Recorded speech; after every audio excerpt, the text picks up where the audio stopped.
Hello, my crafty friends. Welcome back to the Maker's Gonna Learn YouTube channel. If you're brand new here, I'm Tanner, and we teach you all about mastering your die cutting machine. From mastering the machine, giving you guys education, motivation, inspiration, and we love to come here and give you guys some great business advice if you're thinking about creating a side hustle or maybe even building a business of your own using your die cutting machine. We love hearing from you guys in the comments, so let us know what you're wanting to sell, what you currently sell, because in today's video, we're talking about Cricut business startup cost you never knew about.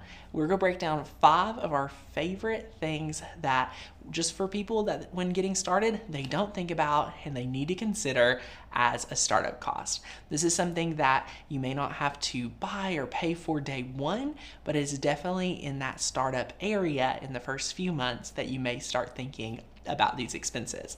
We want you guys to have a clear understanding of what it takes and what you want to be prepared to invest as it comes down the pipeline. Number 1 is a business license. Now this right here, my friends, is something that a lot of people get registered for as one of their startup costs. You don't actually have to be a business LLC. You don't have to be, a corporation or anything like that to get a business license. The business license will allow you to create a separate bank account under your business name. So it starts creating some separation between what is a personal expense or a personal, income versus a business expense and a business income. So for a business license, they can range anywhere from $30, $50 to a few $100s, and that will be found at your local county clerk's office. So every single county is a little different. Every single state has different guidelines on what is required and what is not required. So as you're getting started, the way I like to look at it is that the first $600 that you make, selling or anything like that, does not even have to be documented on your taxes. So anything over $600, then you've got to start keeping up with, okay, here's how much I spent, and here's how much I made, because you have to address that on your taxes.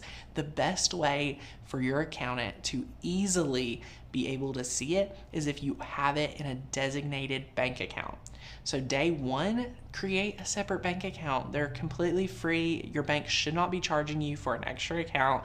Use that for any expenses and put your income in there first. It'll kind of create a great checks and balance for you as you go through your business throughout the year. Of course, maybe a spreadsheet just to show your income and your expenses for your accountant or when you do your taxes at the end of the year. But let's get you to $600 first, because once you have $600 of profit, that's when you get to put it on your tax return. And I want to celebrate that with you guys, because that means you have took the first step in the US government saying, hey, we want to keep track of you and you pay taxes on it. That's an awesome thing, honestly, my friend. So that is step 1. And then step 2 would be deciding, do I need a business license? Do I want to become an LLC? Things like that. Business license usually make a lot of sense for people when they are wanting to separate them personally and their business. And then secondly, it'll also give you an EIN number so you can create wholesale accounts. Anything like that, if you need to kind of diversify and find, lower cost items and things like that, wholesaling is a video of its own. So we'll have to touch that real soon. But yes, a business license is number 1 when we start talking about unknown startup cost when getting started. Number 2, it goes without saying, you have to develop your logo. You have to be able to have a brand to showcase what you're about, what you stand for, and your logo is going to kind of set the stage for your entire business brand, especially when you're selling online. How else are people going to know your vibe, what your style is, without a logo? And that is something you do not want to go super cheap on. This is something that I would not recommend unless you're an amazing independent designer, graphic artist, by trying to possibly do it yourself, when you can spend upwards of really honestly, you can set your own budget and find someone to try to fit that budget. If your budget's $25, work to find someone that can give you great work for $25. If you're willing to spend a little bit more, again, that'll just open you up to more possibilities. So that's still an unknown cost, as there are free websites like PicMonkey, Canva that can help you create a logo if you're just getting started or on a budget. What I like to tell myself in the beginning when you're testing things out, like if this is go stick or not, I can do something free today, and when it's proven, when it's profitable, I can invest in something nicer. So, if you're go create a logo tonight, I think it's a great idea, but you can know in the future, in the next few months, that you're going to want to invest in a professional logo. It's something I definitely think is required to have a thriving business, but it may not be required on day one, but it would definitely still be in that startup business process. Number 3 is one that I do not love, but it's a part of doing business. And that, my friends, is transaction fees.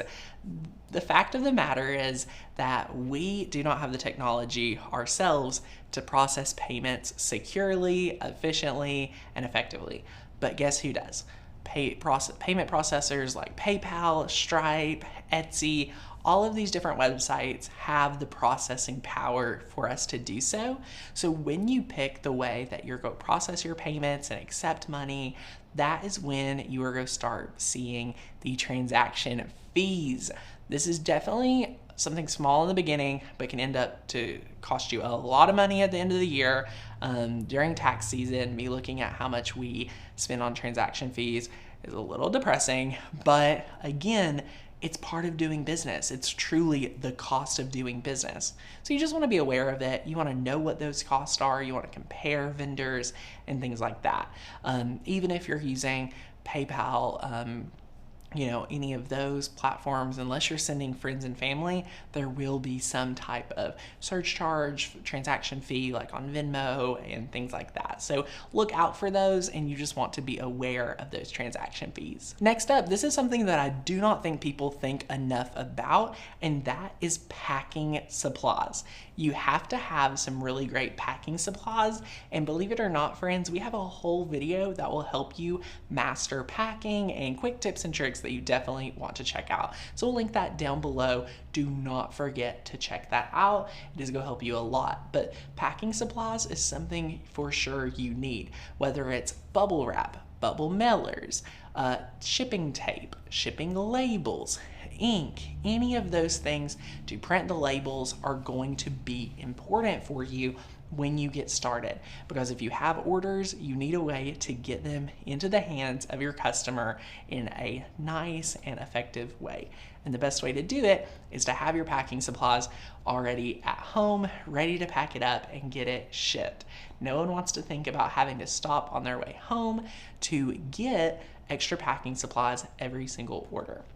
So just be mindful of that as a startup cost, and you will be able to use it for quite a while, hopefully, when you invest originally in your packing supplies. And number 5, what you're going to want to do is to know exact shipping costs. Shipping cost is something that you want to familiarize yourself with, become aware, and I truly believe that knowledge is power. So the more that you're informed, the more you know how shipping works, the better you're going to be able to do at a startup business is shipping costs. It's quite a bit. So a lot of people love to promote free shipping, but you have to understand what that free shipping looks like.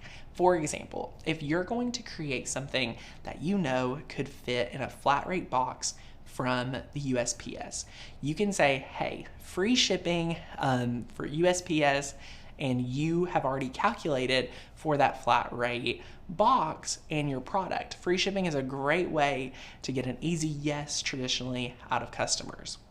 But if something that, cannot fit and it has to be in a custom box, it has to be in a custom, the weight could vary, things like that, you want to inform yourself on how USPS, UPS, or FedEx is going to do that shipping for you. And it's going to be based on the weight, the size of the box, and where it's headed.